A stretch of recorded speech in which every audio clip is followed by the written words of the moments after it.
More on this. Colin Reed, Senior Vice President of Definers Public Affairs and a columnist for the Boston Herald, and Jammu Green, a former candidate for DNC chair and Fox News contributor. Jammu, since you're there in Austin, Texas, and I think you were probably watching the debate last night, let's start with you. How do you think your candidate did, the Democrat Beto O'Rourke? Well, I think, Dana, that Texans are looking for someone who is going to fight for them, whether you're a Democrat or a Republican. And so it was really, really important for Beto to come out swinging. He did. I think he made his strongest case for why him. He certainly was successful in that line that he pulled from President Trump about lying to Ted Cruz. But my biggest takeaway from last night's debate was just how uncomfortable I felt as a Democrat watching Senator Cruz struggle to answer a question about what he has done that is not political. Likability is a factor, and he already has issues with likability, Senator Cruz does. And to watch him not be able to just talk about how he's a normal human being. It made you uncomfortable? Ouch. Yes, I think it made most Texans uncomfortable.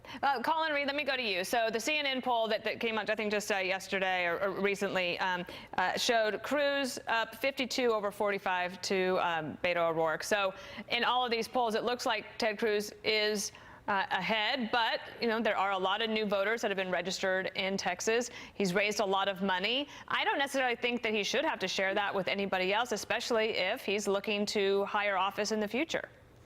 Well, Texas is a conservative place, and it's not really a surprise that the voters have come home for Ted Cruz as Election Day has drawn closer. Beto O'Rourke probably wishes that fawning national profiles equaled votes, because if that were the case, he'd be running away, no doubt. On his fundraising, no doubt about it, $38 million is a lot of money, and no one can deny that from him. But I think when all is said and done, it's going toward a lost cause. And after the election is over, between the $38 million spent in Texas on a lost cause and the $3 million the Democrats are now having to spend in New Jersey to prop up embattled Senator Bob Menendez, there's going to be a lot of finger pointing after the election about where that money could have been better spent in closer races in other places. Jimmy, let me ask you about that. I mean, some Democrats have said that Beto O'Rourke should really share the wealth. Is that fair? Look, I do think that we have an uphill battle for Democrats in Texas. The last time a Democrat won statewide was before I left the state in 1995. So it's perfectly fine for Beto to decide to keep this money.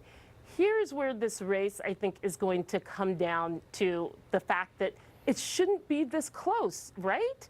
Ted Cruz has the numbers, the registered voters that are Republicans, the strength of the Republican Party. The Texas Democratic Party is rebuilding, so it shouldn't be this close, but it is.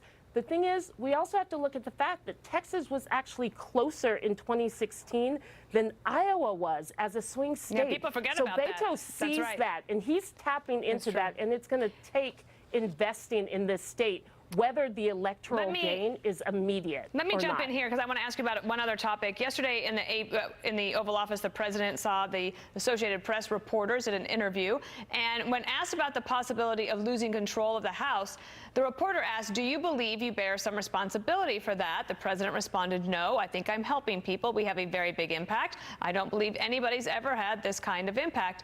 And let me go to you, Colin, because the president has said he will get out there and campaign. He certainly is not he's tireless. I mean, he has more energy than all of us put together, so he's out there.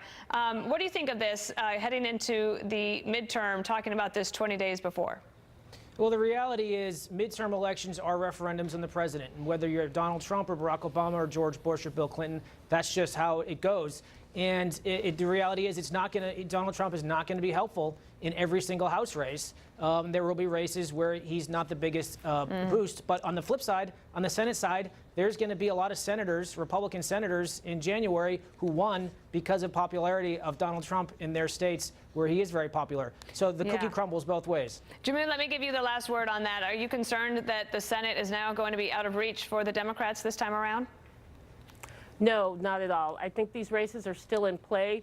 And to the president's point, look, he's masterful at taking credit when credit isn't due and deflecting responsibility. I absolutely agree with Colin. Just like President Obama was somewhat responsible for the 1,000 seats we lost in his tenure, President Trump will be responsible for the losses Republicans face, Whether Will he he be lies about responsible it for the or not, wins? Dana, he'll be responsible for some of those wins. Right. He, of course, has a connection to his base, but Yeah. the Democratic enthusiasm that we are seeing in record numbers is based a lot on the fact of President Trump sticking his foot in his mouth, upsetting large swaths of the population in the Okay, country well, across the board. as he says, we will see what happens. Colin Reed and Jamu Green, thank you.